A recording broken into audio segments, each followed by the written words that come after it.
தொடர்ந்து நாம் 1 பேதுருவிலிருந்து ஆண்டவருடைய சத்தியத்தை கற்று வருகிறோம். ஆதி திருச்சபையானது உபத்திரவத்தின் நிமித்தமாக சிதறிப்போனது மட்டுமல்ல, எல்லாவற்றையும் இழந்தார். குடும்பங்கள் சிதறிவிட்டன. அவர்களுடைய அருமையான பல சொத்துக்களை, வீடுகளை இழந்து போனார்கள். ஆனால் அவருடைய வாழ்க்கையில்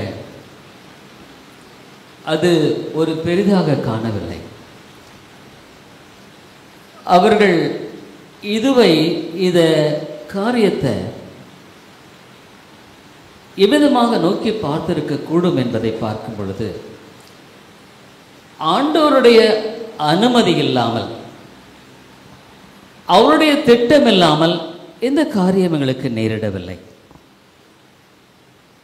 வேதம் தெளிவாக சொல்லுகிறது இல்லைங்க, ஒரு அடைக்கலான் குருவியும் அவருடைய சித்தம் இல்லாமல் கீழே விழுவதில்லை. ஆக அவருடைய அசைக்க முடியாத நம்பிக்கை என்னவென்றால், தேவன் இதை அனுமதித்திருக்கிறார். தேவனிடத்தில் அன்பவர்களுக்கு சகலமும் நன்மைக்கு எதுவாக நடக்கிறது. அவை இதுவும் நன்மைக்கு எதுவாகத்தான். நாங்கள் இழந்ததும் நன்மைக்கு எதுவாக, எங்களுடைய வாழ்க்கையில் நேரிட்ட எந்த சோதனைகளும் நன்மைக்கு எதுவாகத்தான். ஆகவே தேவன் எங்களில் இதை கொண்டு பெரிய காரியங்களை செய்வார் என்ற ஆழமான ஒரு உறுதியோடு வாழ்ந்த மக்களாக அவர்கள் காணப்பட்டார்கள். அது உண்மைதானா? Is it true? எஸ். என்ன, அப்போஸ்தலர்கள் 12 பேர் தான். சுவிசேஷமாக பரவ வேண்டிய தேசம் பரவலாக இருந்தது. இந்த அப்போஸ்தலர்கள் மாத்திரம் என்ன செய்யக்கூடும்? ஆகவே ஆண்டவர்களை சிதறடித்தார். அதனால ஒவ்வொரு விசுவாசியும் ஒரு ஊழியக்காரன், தெரியுங்களா? Is an evangelist. சத்தியத்தை எடுத்து பேச வேண்டியவன். ஒவ்வொரு விசுவாசி என்பவனும் அவனுக்கு கொடுக்கப்பட்ட கட்டளை என்னவென்று அறிந்து அதன் அடிப்படையில் செயல்படுகிறார். ஆத்துமாக்களிடத்தில் சுவிசேஷத்தை எடுத்து சொல்லக்கூடிய பொறுப்பு அவனுக்கு உண்டு. அதன் மூலம் ஆண்டவர் ஆத்துமாக்களை ரட்சிக்கிறார். தேவனுடைய திட்டம் என்று மாறி போகவில்லை. உங்களையும் என்னை அவர் நியமித்தனுடைய நோக்கமானது இந்த சுவிசேஷத்தை பரப்பும்படியாக. நான் அதில் எப்படி இருக்கேன்? அவர் மாறி நான் ஆத்தும பாரத்தோடு வாழ்கிறேன். ஆத்துமாக்களுக்கு சுவிசேஷத்தை கொடுக்க வேண்டும் என்று அதற்காக ஜெபித்து ஆண்டவர் வழிகளை திறக்க முடியாத நான் எதிர்பார்க்கிறேன். நான் என்னுடைய வாழ்க்கையில மற்றவர்களுக்கு முன்பாக சாட்சியாய் நான் வாழ்கிறேன். பல அருமையான காரியங்களை இந்த மக்கள் மத்தியிலே பார்க்கும் பொழுது அவளுக்கு ஒரு கடிதம் பேதுரு எழுதுகிறார். ஆகவேதான் அவர் அழக ஆரம்பிக்கிறாரு 1வது வசனத்துல. இயேசு கிறிஸ்துவின் அப்போஸ்தலனாகிய பேதுரு பொந்து, கலாத்தியா, கப்பதோக்கியா, ஆசியா, பித்தினியா தேசங்களிலே சிதறி இருக்கிறவர்களே, they were all dispersed. அவங்களுக்கு இந்த கடிதம் போகுது. ஒருவேளை ஒரு சில சோர்ந்து இருக்கலாம் இல்லைங்க, ஒருவேளை ஒரு சில மனம் கூட தளர்ந்திருக்கலாம். அப்போ இந்த வேதத்தின் அடிப்படையில் பேதுரு அழகா எழுதுகிறார். பல காரியங்களை தொடர்ந்து பல வாரங்களாய் பார்த்துக் கொண்டிருக்கிறோம் இல்லைங்களா? 6வது அதிகாரத்துல ஒரு 6வது வசனத்துல இப்படி ஒரு சொல்றாரு. 1 பேதுரு 1:6 வாசிங்க. இதிலே நீங்கள் மிகவும் சந்தோஷப்படுகிறீர்கள், என்றாலும் துன்பப்பட வேண்டியது அவசியமானதால் இப்பொழுது கொஞ்ச காலம் பலவிதமான சோதனைகளினாலே துக்கப்படுகிறீர்கள். பேதுரு என்ன எழுதுறாரு? இன்னைக்கு எங்க பார்த்தாலும் சபைகளில் என்ன சொல்றது? இயேசுவை நீ பின்பற்றி வந்தால் உனக்கு துன்பம் இல்லை, பாடு இல்லை, கஷ்டம் இல்லை, பிரச்சனை இல்லை. உடைய தேவையை சந்திப்பார், உடைய பிரச்சனைகளை சரிபடுத்துவார். பல உலக ரீதியான அளவுகளில் மக்கள் இயேசுவை குறித்து பேசுகிறதை பார்த்தாலும் அது சுவிசேஷமே அல்ல. செவ்வாய்க்கிழமைக்கு மேல சென்னையில் வண்டலூரில் நிறைய பேர் 20 மேற்பட்டவர்கள் சுவிசேஷத்தை எடுத்து செல்லும்படியாக இருக்கிற அந்த சூழ்நிலையில் போலீஸ் ஸ்டேஷனில் அவர்களுக்கு அனுமதி கொடுத்திருந்தார்கள். ஆனால் அதை நீக்கிவிட்டார்கள். ஆகவே அவர்கள் திருநெல்வேலி சைடு போயிட்டு இருக்காங்க. அவர்களுக்கு நான் புதன்கிழமை 5:15 மணிக்கு சுவிசேஷம் என்றால் என்ன என்பதை குறித்து அவர்களுக்கு மாத்திரமல்ல, தமிழ்நாட்டில் பல பகுதிகளில் சுவிசேஷ ஊழியம் செய்கிறவர்கள் தொடர்ந்து செய்கிறார்கள். அவர்களுக்கு இந்த சத்தியத்தை குறித்து போதிக்கும்படியான ஒரு வழியை தேவன் திறந்திருக்கிறார். நான் 2 வாரமாக ஒன்று சொல்ல நான் மறந்துட்டேன். உங்கள்கிட்ட உபயோகப்படுத்தப்படாத நல்ல துணிகள் இருக்குமானால், சாரீஸ், பேண்ட்ஸ் நீங்கள் ஒருவேளை உபயோகப்படுத்தாமல் இருப்பீங்க, தயவுசெய்து அடுத்த வாரம் கொண்டு வாங்க, ஒரு பையில் போட்டு. ஏன்னா அவர்களுக்கு என்னுடைய ஒரு 10 சட்டைக்கு மேலே எல்லாம் கொடுத்தேன், ரொம்ப சந்தோஷமாக போட்டாங்க. ஏன்னா ரொம்ப வறியவர்கள் அவளுக்கெல்லாம் நம்ம செய்ய வேண்டியது என்ன ஒரு கடமை. ஏன்னா சாப்பாடு எங்கே கம்மியாக கிடைக்கும்? 50 ரூபாய் சாப்பாடு புது பஸ் ஸ்டாண்ட் பக்கத்தில் அன்லிமிட், அங்கே தான் சாப்பிட்றது. ஏன்னா 50 ரூபாய். விதமான மக்களை நாம் உற்சாகப்படுத்த விரும்புகிறோம். அவரிடத்தில் நான் தொடர்ந்து பேசி கொண்டிருக்கிறேன். அவர்களுக்கு சரியான ஒரு சுவிசேஷத்தை அறிவிக்கும்படியான வாய்ப்பை தேவன் ஏற்படுத்தி கொடுத்திருக்கிறார். இன்றைக்கு சுவிசேஷமே போதிக்கப்படுறதில்லை. ஆண்டவராக இயேசு என்ன சொன்னார்? மனம் திரும்புதலையும் பாவ மன்னிப்பையும் போதிங்கள் சொன்னார் இல்லைங்க. இன்றைக்கு எங்கு பார்த்தாலும் சுவிசேஷமே இல்லை. இயேசுவினிடத்தில் வந்தால் நான் என்ன நன்மை பெற்றக்கூடும் என்ற போதனை தான் இருக்கிறதை பார்க்கிறோம். ஆகவே இன்றைய தேவை மிக பெரிதாக இருக்கிறது. இந்த இடத்துல பேதுரு எழுதுகிறார், துன்பப்பட வேண்டியது அவசியமானதா? என்னங்க இது வேற மாதிரி பேசுறாரு? He talks differently.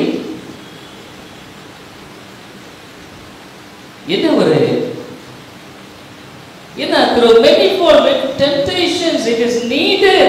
உங்களுக்கு தேவை, துன்பம் தேவை என்றார், துன்பப்படுவது அவசியங்கிறார்.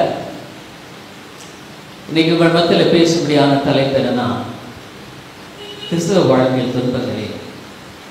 Why the sufferings in Christian life? Why?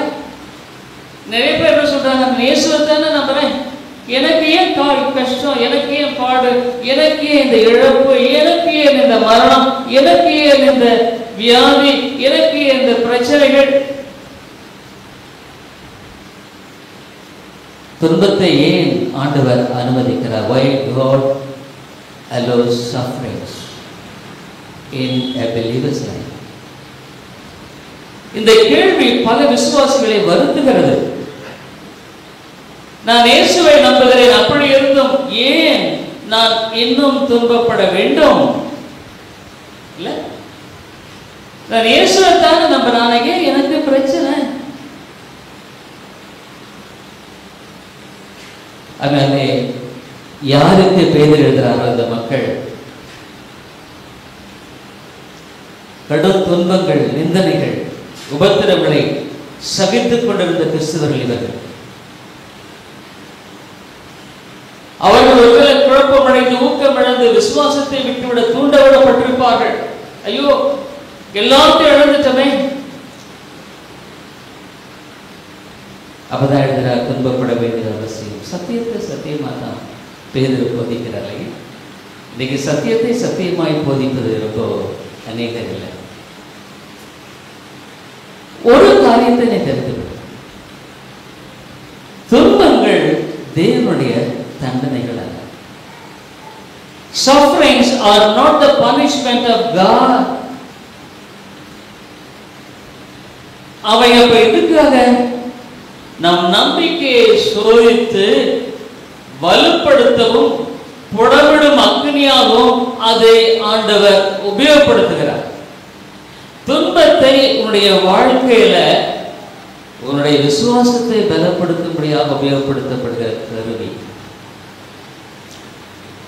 ஆகவே உன்னுடைய விசுவாசம் பொன்னை விட விலையேறப்பட்டது. It's so precious than the gold.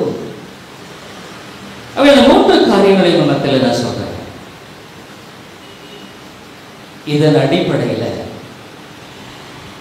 நான் உங்கள் மத்தியிலே முக்கியமாக 3 தலைப்புகளை வைத்து பேசுகிறேன். நமக்கு தெரியும், தங்கம் பொன் இந்த உலகத்தில் மிகவும் மதிப்பு மிக்க பொருட்களில் ஒன்று இல்லைங்க. So valuable, so costly. தங்கத்துக்காக பொண்ணுக்காக எத்தனையோ நாடுகள் போர் செய்திருக்கின்றன. எவ்வளவு பேர் தன்னுடைய வாழ்க்கையில ஏதோ செய்து எப்படியாக பெற்றுக்கொள்ள வேண்டும் என்று இருக்கிறவர்கள் சில சின்ன எளிமையான மக்கள் பாருங்க. கொல்லிமலையில் இந்த மக்கள் என்ன பண்ணுவாங்கன்னா, அந்த காலங்களிலே பார்த்தீங்கன்னா இவ்வளோ பெரிய தோடு, பெரிய தங்கம். எப்படிங்க இவ்வளோன்னா, அவங்களுடைய பிரதானமான விருப்பமே தங்கம் தான். கிடைச்சா கொஞ்சம் கொஞ்சமாக சேர்த்து 100 1/4 பவுன் இப்படியெல்லாம் சேர்த்து நகை அணிந்து கொள்வார்கள். அவங்களோட நகை இருக்குங்க. இன்றைக்கி நீங்கள் ஏழை மக்கள் கூட எத்தனையோ பேர் இன்றைக்கும் அப்படி வச்சிருக்கிறவர்கள் இருக்கிறதை நாம் அறிந்திருக்கிறோம். ஆனால் பேதுரு இந்த இடத்துல ஆச்சரியமாக சொல்றார், உங்கள் நம்பிக்கை என்பது பொன்னை விட மதிப்பு மிக்கது. உனக்கு விசுவாசம் இருந்தால் 1 கிலோ தங்கத்தை விட விலையேறப்பெற்றது, 10 கிலோ தங்கத்தை விட விலையேறப்பெற்றது. விசுவாசங்கிறது இல்லைன்னா, ஆகவே பேதுரு இங்கே எழுதுறாரு, இந்த விசுவாசம் என்பது பொன்னை விட மதிப்பு மிக்கதப்பா, அதை நீ எப்படியாகலும் சுதந்திரித்துக்கொள். இந்த பொண்ணு இருக்கு இல்லைங்களா, அது எப்படியாகலும் ஒரு நாள், அது பொண்ணு கூட மங்கிருங்க, ஒரு நாள் அழிந்து விடும்.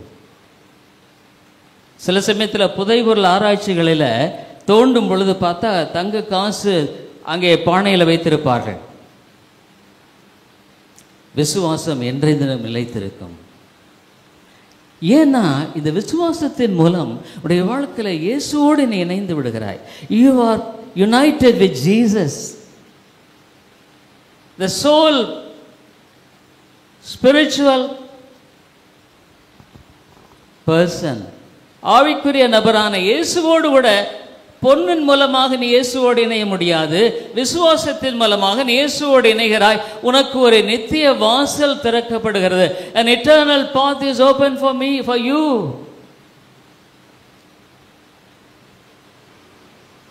பொண்ணு உங்களை ரட்சிக்காதுல்ல, ஆனால் விசுவாசம் உங்களை ரட்சிக்கும். பார்த்தல, முன்னால பார்த்தோம். பொண்ணு இந்த வாழ்க்கையோட முடிஞ்சிடும். சாலமோன்ட்டு இல்லாத பொண்ணா, எல்லாவற்றையும் முடித்து மாயை மாயை என்று முடித்து விட்டார். ஆனால் நம்பிக்கை என்பது உன்னுடைய வாழ்க்கையில் இந்த உலகத்தில் மாத்திரமல்ல, நீ நித்தியமாய் வாழக்கூடிய ஒரு பாதையில் உன்னை வழிநடத்தி செல்லும் தேவனை கட்டி சேர செய்யும். பொண்ணு அழிஞ்சிடும். அப்படிதான் பேதுரு எழுதுறாரு, பொன்னை விட விசுவாசம் விலையேறப்பட்டது. ஸ்பர்ஜன் கூட ரொம்ப அழகாக சொல்றாரு, சிறிய நம்பிக்கை உங்கள் ஆத்துமாவை பரலோகத்துக்கு கொண்டு செல்லும், ஆனால்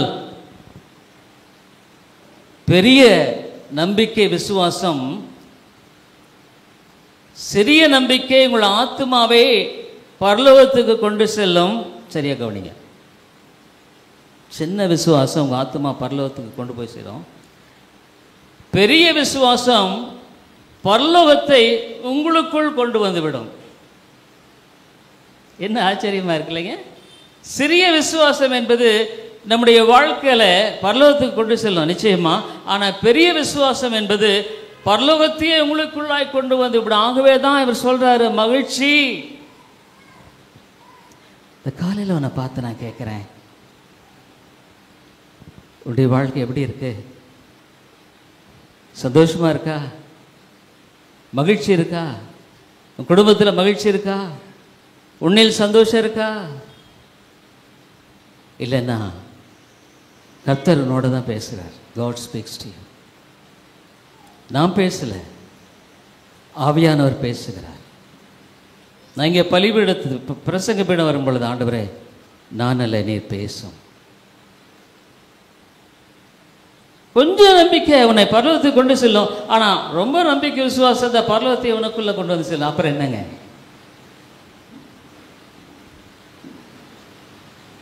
ஆனால் ஒன்று, உங்கள் விசுவாசம் எவ்வளோ குறைவாக இருந்தால், கடுகளவு விசுவாசம் இருந்தால் கூட அது ரொம்ப அருமையானது. It's very precious in the sight of God. விசுவாசமே உலகத்தை ஜெயிக்கிற ஜெயம். அப்போ இந்த விசுவாசத்தை ஆண்டவர் நமக்குள்ளாக கொடுத்து நம்மை அழகாக வழிநடத்துகிறார்னு பார்க்குறோம். அந்த விசுவாசத்தை நம்முடைய வாழ்க்கையில் எவ்விதமாக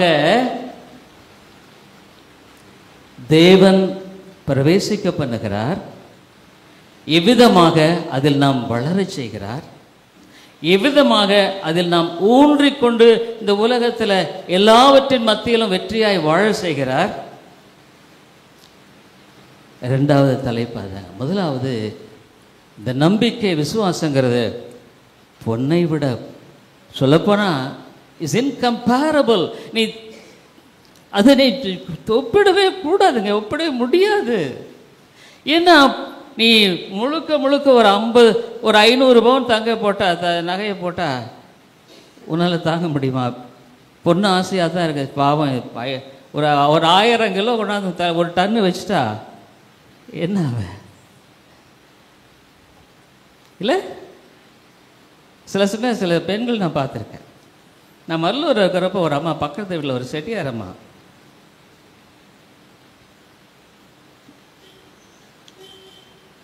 நகையான நகை. அந்த அம்மாவுக்கு பிபி பயங்கர குண்டு. ஒரு நாள் வந்தாங்க, பிபி செக் பண்ணிகிட்டு இருக்கும்போது நான் எப்போவுமே எல்லாத்தையும் நல்லா பழக பார்ப்பேன். அம்மா எப்படி உங்கள் மருமகள் எப்படி இருக்காங்கன்னு சொன்னது தான் போதும். பிபி பயங்கரமாக ஏறுது. உண்மையாலுமே டென்ஷன் பிபி ஏறுங்கிறது அன்னைக்கு தான் நடைமுறை பிரகாரமாகவே நான் பார்த்தேன். அதை ஏங்க கேட்குறீங்க? இன்னைக்கு மனிதனுடைய வாழ்க்கை அப்படிதான் இருக்குது இல்லை? ஆனால் விசுவாசம் இருந்தா உடைய வாழ்க்கையில அது போதும். ரெண்டாவது காரியம், இந்த விசுவாசத்தை உனக்கு எப்படி ஆண்டவர் கொடுக்கிறார்கிறத பார்க்கும் பொழுது இப்படிதான் கொடுக்கிறார். எப்படி கொடுக்கிறார்னா, உன்னுடைய நம்பிக்கையை சோதனையால், விசுவாசத்தை சோதனையால் பரிசுத்தப்படுத்தி மெருகேற்றிக் கொண்டே போகிறார். தங்கம் புடமிடுகிறவன் சொல்லுவாங்க, நான் பார்த்ததில்லை, தங்கம் நல்லா சுத்தமாயிடுச்சு, பியூரிஃபை ஆயிடுச்சுன்னா அந்த கொல்லனுடைய பொற்கொள்ளனுடைய முகம் அங்கே பார்த்தா தெரியுமா? அது வரைக்கும் அவன் நல்லா நெருப்பில் போட்டு புடமிடுகிறது தான் அவனுடைய வேலை. அப்பதான் அந்த தங்கத்தை சரியாய் அவன் புடமிட்டு அதனுடைய நோக்கத்தை நிறைவேற்றுகிறான். அதனாலே உடைய வாழ்க்கையில ஆண்டவர் என்ன பண்றாருன்னா, இந்த நம்பிக்கையை சோதனையின் மூலமாக, நெருக்கத்தின் மூலமாக, பிரச்சனையின் மூலமாக, இழப்பின் மூலமாக, தேவையின் மூலமாக, சோதனையின் மூலமாக, வியாதியின் மூலமாக அங்கே அவர் புடமிடுகிறார்.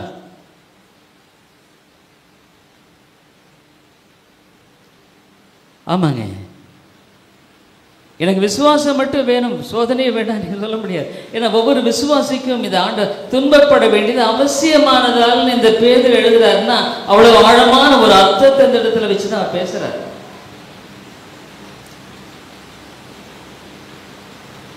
விசுவாசம் நெருப்பினால் சோதிக்கப்படுகிறது. பொன்னை கடுமையான வெப்பத்தால் சுத்திகரிப்பது போல சாதாரணமான சூடு போதாதுங்க. பொண்ணை நீங்க முடவிட வேண்டுமானால் டிகிரி 100 டிகிரி எல்லாம் அப்படியே பயங்கரமா அந்த அப்ப the highest degree of furnace அதுலதான். ஆகவே அந்த சுத்திகரிப்பது போல நம்முடைய விசுவாசம் துன்பத்தின் மூலமாக குணமிடப்படுகிறது. என்னங்க நீங்க இப்படி சொல்றீங்க, இயேசுகிட்ட வந்தா கஷ்டமே இருக்காதுன்றாங்க எல்லாம். இல்லையா, நீதிமானுக்கு ஒரு துன்பங்கள் அநேகமாக இருக்கும், ஆனா அவைகள் எல்லாவற்றிலும் கர்த்தர் விடுதலையாக்கிற ஒண்ணு கூட விட மாட்டார் ஐயா, எல்லாவற்றும் என்று மறுமையாங்களே. இந்த விசுவாசம் நான் சொன்னேன்ல, பரலோகத்தை உனக்குள்ள கொண்டு வந்தது. You're a man of faith. உடைய வாழ்க்கையில சோதனை நேரத்துல நீ உலக மனிதர்களை போல வாழ்ந்து கொண்டிருக்கிற நபராக இருக்க மாட்டாய். உன்னை பார்க்கிறவங்க என்னங்க இயேசுவின் பிள்ளைன்னா இப்படித்தாங்களா, இயேசுவின் பிள்ளைன்னா கஷ்டத்தின் மேலத்தில் கூட இப்படியெல்லாம் வாழக்கூடியவர்களாக இருப்பார்களா? ஆமாங்க, அதான் வேதம் போதிக்கிற விசுவாசம். ஏன்னா ஏன் சந்தோஷமா இருக்காங்கன்னா, பரலோகமே அவர்களுக்குள்ள வருது. தேவனுடைய பிரசன்னம், God is with them. The Holy Spirit is with them. பரிசுத்த ஆவி, வாக்குத்தத்தம் பண்ணப்பட்ட பரிசுத்த ஆவி உள்ள இருக்காரு. ஆகவே அவருடைய வாழ்க்கையில இவ்விதமான காயத்தை கொண்டு வருகிறது. நீங்க கேட்கலாம், என்ன விதமான துன்பங்கள் நம்முடைய வாழ்க்கையில் ஏற்படலாம்? ஒருவேளை உங்களுடைய பணத்தை இழக்கலாம், பல காரியங்களை இழக்கலாம். இழப்புகள் இல்லை, எவ்வளோ பேருடைய இழப்புகள் பாருங்க. இன்னைக்கு திடீர்னு பார்த்தா யூடியூப்லாம் பார்க்குறோம், பெரிய பெரிய இழப்புகளை சந்திக்கிறார்கள். இழப்பு அல்லது வாழ்க்கையில அஞ்ஞானங்களை கூட நீ இழக்கலாம். வாழ்க்கையில இழப்பு என்பது பல விதங்களில் உனக்கு ஏற்படலாம். 4 காரியம் சொல்ற. முதலாவது இழப்பு, இரண்டாவது தனிமை. அதாவது உன்னுடைய வாழ்க்கையில எல்லாம் இருக்கலாம், உன்னுடைய குடும்பத்தாரெல்லாம் இருக்கலாம், but you will feel lonely. நான் எப்படி சொல்லியிருக்கேன், எனக்கு தெரிஞ்ச ஒரு அருமையான நண்பர் ஆடிட்டார், அதான் சொன்னார், தனிமை எனக்கு ரொம்ப வேதனையா இருக்கு. என்னுடைய வாழ்க்கையில எல்லாம் இருந்தாலும் கூட லோன்லினஸ். என்ன பண்றது? இடத்துல பேசுங்க, எனக்கு அந்த பிரச்சனை இல்லை. என்ன, நான் எப்பெல்லாம் விழிச்சிருக்கேன்னு அப்பெல்லாம் ஆண்டுடைய காரியத்தை செஞ்சுட்டே தான் இருப்பேன். ஒருவேளை நான் 2 மணி 3 மணி படுத்த விட ஒரு கொஞ்ச நேரம் பகல் இருக்கீங்க, ஏதாவது ஒரு விதத்துல I always keep my self engaged. ஏன்னா எனக்கு அதுல தான் ஆர்வம் இருக்கு, அதுல தான் நாட்டம் இருக்கு. பாப்பா ஒரு பெரிய ஹாஸ்பிட்டல் வச்சு நம்ம எல்லாம் வாங்க கூப்பிட்டா சாரி, அல்லது பாரு இந்த இதுல வந்து நீ நல்லா சம்பாதிக்கலாம் வரையா, ஐம் சோ சாரி, எனக்கு அதுல எல்லாம் அவ்வளவு நாட்டம் இல்லை. எனக்கு இருக்கிற சந்தோஷமெல்லாம் வேதத்துல ஆண்டவரோடு கொண்டிருக்கிற உறவுல தான் அது எனக்கு போதுமானதா இருக்கு. நான் அடிக்கடி எவ்வளவு சந்தோஷமா நினைச்சிருக்கீங்க. ஸ்தோத்திரம். நான் எதுக்காக சொல்லல, நான் என்னை பத்தி என்ன நினைக்கிறீங்களா? கிருபை தான் எல்லாமே, கிருபை தான், வேற ஒண்ணுமே இல்லை. நான் இடத்துல சொல்றேன், ஆண்டவரே இந்த மிருகத்தை மனுஷனா நீ மாத்தினீரே, இந்த மிருகத்தை ஒரு மனுஷனா மாத்தினீரே, இதை போல ஒரு கிருபை இருக்க முடியுமா? நீங்க ஒரு நினைக்கலாம், என்ன இருக்குது, நான் ஆண்டவர் அறியாத மனுஷன், அவனுடைய குணங்களில தன்மைகளில ஒரு மிருகத்தை போலதான். பாவத்தை அவருடைய வாழ்க்கையில மேற்கொள்ள முடிவதில்லை, சுபாவங்களில் விடுதலை இல்லை. Almost like a beast. ஆண்டவரத்துல நான் சொல்றேன், ஆண்டவரே ஒரு மிருகத்தை மனுஷனா மாற்றினேன், அது எனக்கு போதும். என்னுடைய வாழ்க்கையில நீ என்னதான் செய்தாலுமே சிலர் நினைப்பாங்க, பரவாயில்லைங்க இப்படியாச்சு இப்படியாச்சு. சிலர் சொல்லுவாங்க, எல்லாம் 2 பிள்ளைகளையும் கல்யாணம் பண்ணி எல்லாம் முடிச்சிட்டாரு, இவருக்கு வேற வேலை இல்லை, இப்போ சேர வேண்டியதான் இருக்குது. ஆகவே அவருக்கு பிரச்சனை இல்லை. ஐயா நீ கல்யாணம் பண்ணப்படாத அவனுக்கு பிரச்சனையை ஆரம்பிக்கும், தெரியுதா? இன்னைக்கு எத்தனை குடும்பங்களில் விதமான காரியங்கள் இருக்கு தெரியுங்களா? அங்கே கிறிஸ்து இல்லைன்னா வாழ்க்கையே ஒரு தனிமையான ஓட்டம். உன்னை யாரும் வழங்கிக் கொள்ள மாட்டாங்க, உன்னுடைய காரியத்தை குறித்து பரிதபிக்க மாட்டாங்க, உன் மேல பழிய சுமத்துவாங்க, நீ எப்படா ஒளிவேன்னு பார்ப்பாங்க. தனிமையில் சில சமயத்தில் பாவ சோதனைகள். இந்த சரீரம் ஒரு கழுதை, காட்டு கழுதைன்னு பைபிள் சொல்லுது. பார்க்க கூடாதவர்களை பார்க்கிறது, செய்யக்கூடாதவர்களை செய்கிறது. அதுக்கு மேல தன்னை உயர்வா எண்ணி ஜீவனத்தின் பெருமை. இந்த காலையில கேட்கிறேன், செல்போன் எப்படி இருக்கு உங்க கையில? செல்போனை எப்படி கையாளுறீங்கன்னு கேட்கிறேன். சும்மா ஒரு எட்டு தான் பார்த்துடலாமே. உன் வாழ்க்கையை சீர்குலைக்கணும்னு சொல்லித்தான் ஆண்டவர் இதை அனுமதித்திருக்கிறார். பிசாசு அதை கொண்டு உன்னை சோதிக்கிறான். வயசானவர்களும் கூட நிர்வாண படங்களை பார்த்து கொண்டிருக்கிறார்கள். வாலிபர்கள் இன்றைக்கு பலர் கெட்டு போயிட்டாங்க. அவங்களே வாலிப கூட்டங்களுக்காக ஜெபித்துக் கொள்ளுங்கள். வாலிபர்களை நம்ம நிறைய கெட்டி சேரணும். இப்போ நிறைய அட்ரஸ் வாங்குறோம், இதெல்லாம் உங்களுக்கு போஸ்டல் பண்ணணும், வாங்க உங்களுக்கு நான் வேலை கொடுக்குறேன். எத்தையோ புக்ஸு போஸ்ட் பண்ண வேண்டியிருக்கு. வீட்டுக்கூட நீங்கள் எடுத்துகிட்டு போய் நான் அதையெல்லாம் ஒழுங்குபடுத்தி தர்றேன். உன்னுடைய வாழ்க்கையை தேவனோடு இணைத்துக் கொள்வது எப்படி என்பதை நீ அறிஞ்சிட்டீன்னா லோன்லினஸ் இருக்காது, சோதனை உன்னை மேற்கொள்ளாது. உனக்கு அதில் ஆர்வம் இல்லையா? ஒரு காலத்தில் பேயா நாயா அதை தேடிக்கொண்டிருந்த காலம் போயிடுச்சு. இப்போ நோ இன்ட்ரெஸ்ட். பாவத்தினுடைய ஒரு வயசான கிழவனை கூட அந்த பாவத்தின் இச்சை அதிகமாக இருக்கும் வாலிபனை விட. ஆகவே அவன் எப்படின்னா தன்னுடைய பார்வையின் மூலமாக அவன் அந்த காரியத்தை செயல்படுத்துவான். சில வயசானவங்க பேசுறத கூட கேட்கறது கஷ்டமாக இருக்கும். ரெட்ட அர்த்தத்தோடு பேசுவார்கள். எங்கள் அப்பா அந்த மாதிரி ஒருத்தர்.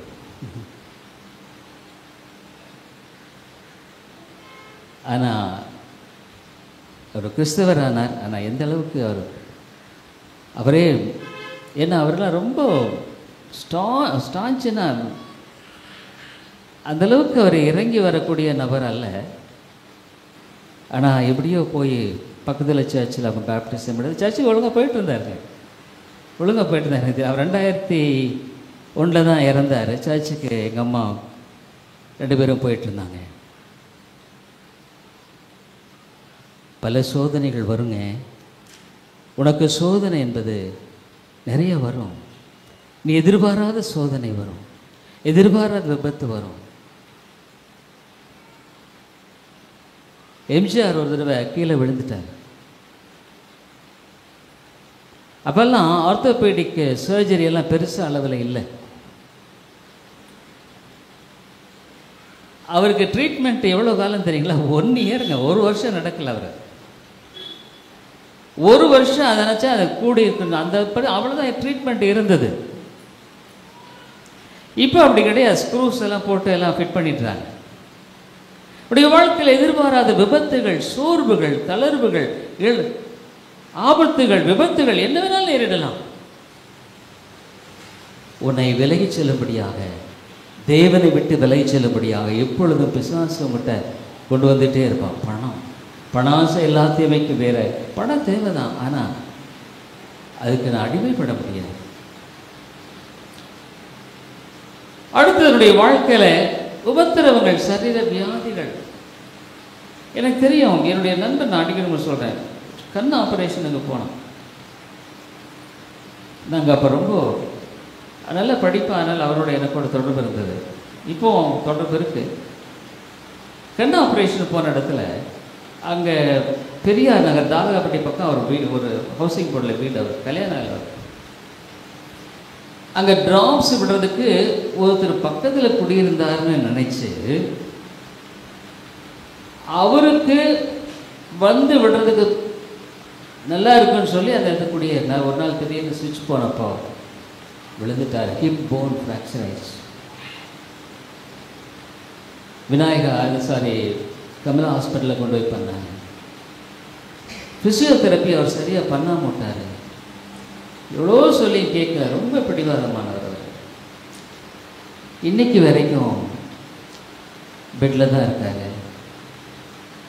சமைக்க ஆள் இல்லை, ஜொமேட்டோ அந்த மாதிரி தான் ஆர்டர் பண்ணுறாங்க, சரியாக வர்றதில்லை, யாரும் வந்து பார்க்கறதில்ல. ஏன்னா அவருடைய சுபாவம் அப்படி, யாரையுமே அவர் ஒரு நட்போடு பழக மாட்டார். நேற்று சொல்கிறாரு, வயிற்றால போயிட்டுருக்குது, 10 முறை போயிடுச்சுன்றார். பாவம் இல்லைங்களா? இல்லை, வாழ்க்கை என்பது அவர் நினைச்சு கூட பார்த்துருக்க மாட்டார். கண் ஆப்ரேஷன் போய் டிராப்ஸ் விட்டுட்டு வரலான்னு போனவருடைய வாழ்க்கையை மாறி போயிடுச்சுங்க. இன்னைக்கு எத்தனையோருடைய வாழ்க்கையை மாறி போய்விடுகிறது இல்லைங்களா? அவ்விதமான நிலையில வாழ்க்கை என்பது பல துன்பங்கள். ஆனா இதன் மத்தியில அப்ப கஷ்டம் வந்து ஆண்டவர் இல்லைன்னு அர்த்தமா? இல்லை. ஒருவேளை உலக மனிதனுக்கு நேரில் இருக்கும், ஆண்டவர் விசுவாசிக்கிறதுக்கு ரொம்ப வித்தியாசம் இருக்கு. தேவனுடைய பிள்ளைகளுக்கு நேரிட உபத்திரவங்கள் அவர்களை சுத்திகரிக்கும்படியாக, அவளை பரிசுத்தப்படுத்தும்படியாக, அவளை தூய்மையாக்கும்படியாக, அவர்களை தேவன் பக்கமாக இன்னும் நெருங்கி வரத்தக்கதாக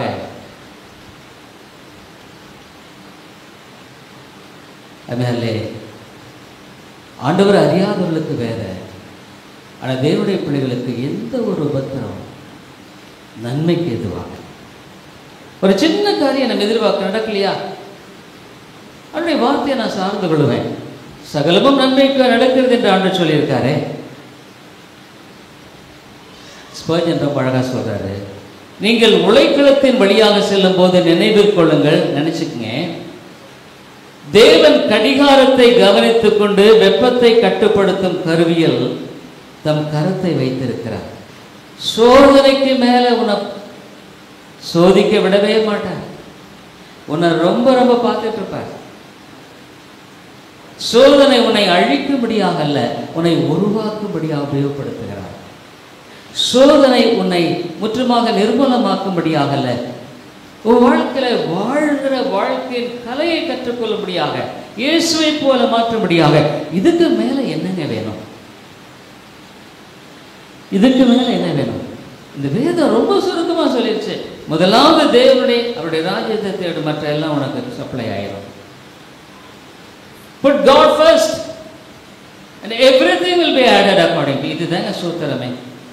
என் வாழ்க்கையில கற்றுக்கொண்ட ஒரே ஒரு பாடம் இன்னைக்கு வரைக்கும் அந்த முதல்ல ஆண்டவர் தான். மற்ற தானா அவர் வருது, தானா அவர் செய்யறாரு. இந்த தேவன் ஜீவன் உள்ளவர். தேவன் உங்கள் ஒருவேளை இது எனக்கு நான் சொல்றது புரியலன்னா உடைய வணக்கங்கள் திறக்கப்பட வேண்டும் என்று நான் ஜெபிக்கிறேன். ஆகவே அக்கினி உங்களை அழிக்கும்படியாக உன்னுடைய காலங்கள் அவருடைய கரத்தில் இருக்கு. அவர் அந்த செகண்ட், நீ ஒருவேளை இந்த உலகத்தை கடந்து போகும் பொழுது அந்த செகண்ட் கூட எழுதியிருப்பார். 4:32 21வது செகண்ட்ல உன்னுடைய ஜீவன் போயிடும். ஃபர்ஸ்ட் என்ன ஒரு தேவன் இல்லை. ஆகவே தான் பேதுரு எழுதுறாரு, நீங்கள் துன்பப்பட வேண்டியது அவசியம், கவலைப்படாத. துன்பத்தின் மத்தியில் நான் என்ன செய்கிறேன், ஆண்டவரே நீ சார்ந்து கொள்ள எனக்கு கிருபை தார், அதிகமான கிருபை தார். அது மாத்திரமல்ல, கடந்த காலம் எல்லாம் பார்க்கும் பொழுது எப்படி அழகாக நீங்கள் செஞ்சுருக்கிறீங்களே, நான் எதிர்பார்க்கல, நீங்கள் செஞ்சுருக்கிறீங்க, அதே நீ செய்வீங்க. பொறுமை எனக்கு தாரும், சார்ந்து வாழுகிற இரக்கத்தை தாரும். வேற எனக்கு ஒன்றும் வேண்டாம், ஏன்னா நீங்க போதும், எல்லாத்தையும் நீங்க அழகா செஞ்சிருவீங்க. அதனால அக்கினி உங்களை அழிக்காது, அனுமதிக்க மாட்டார். உங்களை அழிக்க he will never permit fire to quench you but to purify you, to build you up, சுத்திகரிக்க, பரிசுத்தப்படுத்த. மூன்றாவதாக the end of it, முடிவு. முடிவு என்னன்னா புகழ், glory, honor and greatness of God.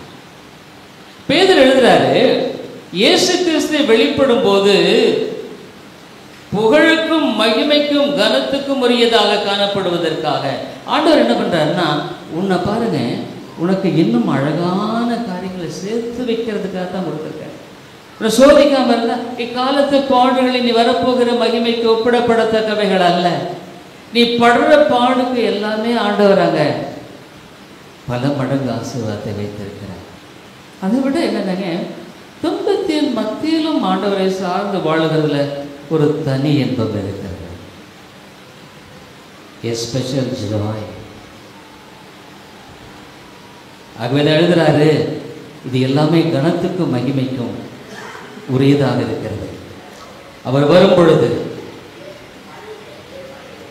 இதை கொடுக்கிறது மாத்திரமல்ல, இந்த உலகத்தில் அவரோடு கூட இருக்கிறார் என்பதை நீ கண்டுகொள்வாய். எனக்கு அடிக்கடி ஆண்டவர் இருக்கிறாரான்னு சந்தேகம் வந்தா உடனே நீ யோசிப்பேன், இதெல்லாம் செஞ்சிருக்கிறார்ல, என் வாழ்க்கையில் இதெல்லாம் செஞ்சிருக்காரு, அப்ப அவர் தானே செய்திருக்கிறாரு. அவர் சொல்லியிருக்கல, உன்னை கைவிடப்பட்ட போனப்பா, ஆனால் உன்னை நான் மகிமையாக வைப்பேன்னு சொன்னார்ல. இல்லைன்னா வாய்ப்பு இல்லையே.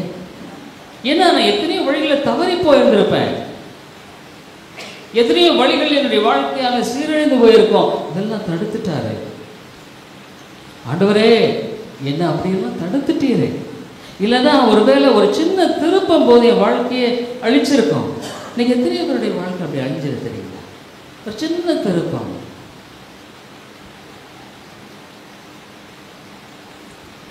ஆகவே புகழ்னு சொன்னா பிரைஸ், பிரைஸ் ஃப்ரம் காட். நல்லது, உத்தமம், உண்மையுள்ள என் மகனே. ஹானர், கணம், சிருஷ்டிப்பு முழுவதும் உங்களுக்குள்ளாக வைக்கப்பட்டிருக்கிற கணம். ஜட்ஜ்மெண்ட் டேல the whole world, the whole universe, அத்தனை மக்களும் கூடுவார்கள். அப்போ ஆண்டவர் உன்னை கனப்படுத்துவார். அப்போ தன்னுடைய கிரீடத்தை கொடுத்து, யோசனை பண்ணி பாருங்க, ஒரு சின்ன கூட்டத்தின் மத்தியில் ஒருத்தர் புகழப்பட்ட அவருக்கு பெரிய கணம் தான். நான் அந்த whole universe from the first to the last.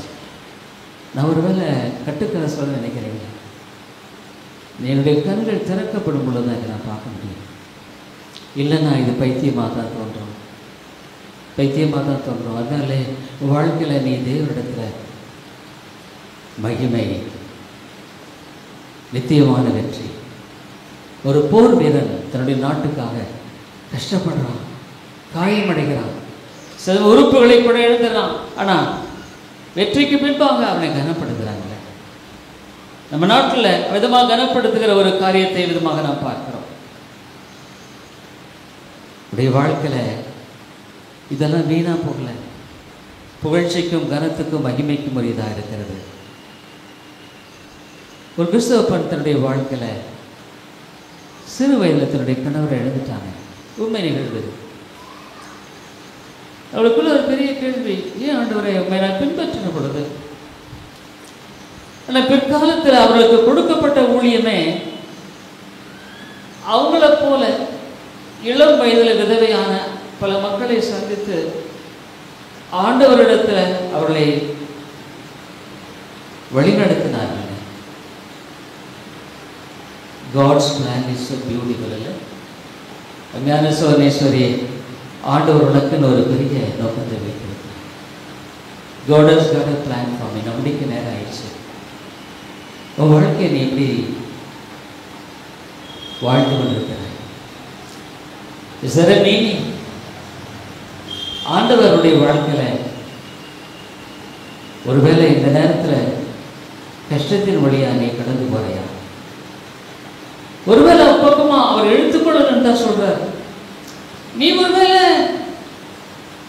இந்த நேரத்தில் பாடுகள், ஏமாற்றங்கள், துன்பங்கள் வழியா போனா அவனை நேசிக்கிறதுனால அவனை கவனிச்சிருக்கிறார். இந்த இழப்பு, கஷ்டம், நெருக்கம், போராட்டம், மனவேதனை எல்லாத்தையும் அவர் உன்னை இன்னும் பர்சனலி தனிப்பட்ட விதத்தில் ஒன்று அவருக்கு தெரியும். இந்த இடத்துல கூட கர்த்தர் கொண்டு வந்தவுடைய ஒரு நோக்கம் தான். இன்னைக்கு அவரோட பேசுறாரு. வாழ்க்கையை அவர் மாற்ற விரும்புகிறார். துன்பத்தை மகிழ்ச்சியாய் மாற்ற விரும்புகிறார். துன்பத்தின் மத்தியில அவருக்கு நெருக்கமாக இழுத்துக்கொள்ள முயற்சிக்கிறார், விரும்புகிறார். நம்ம பெற்றிருக்கிறதெல்லாம் கிருபை, எல்லாமே கிருபை தான். ரட்சிப்பு மாத்திரம் கிருபை இல்லை. நான் இன்னைக்கு நின்று பேசுகிறேன், அது கிருபை. ஏன்னா எனக்குள்ள ஒரு வியாதி இல்லை. ஒரு விதத்தில் சொல்லப்போ நான் என்னுடைய பார்வை கூட கொஞ்சம் மக்கள் மாதிரி நான் டாக்டர்ஸ் போகணும்னு யோசிச்சுட்டு இருக்கேன். என்னுடைய வலது பக்கம் ஏற்கனவே 1/3 அந்த விஷயம் போயிடுச்சு எனக்கு. சமீப காலங்களில் என்னுடைய பார்வை குறைந்து வர மாதிரி நான் ஃபீல் பண்ணுறேன். நம்ம இந்த வாரத்தில் போய் செக் பண்ணணும். ஆனால் அதனால் நான் சோர்ந்து போகிறது. ஒருவேளுடைய வியாதி 30 வருஷமாக சர்க்கரை வியாதி, பிபி.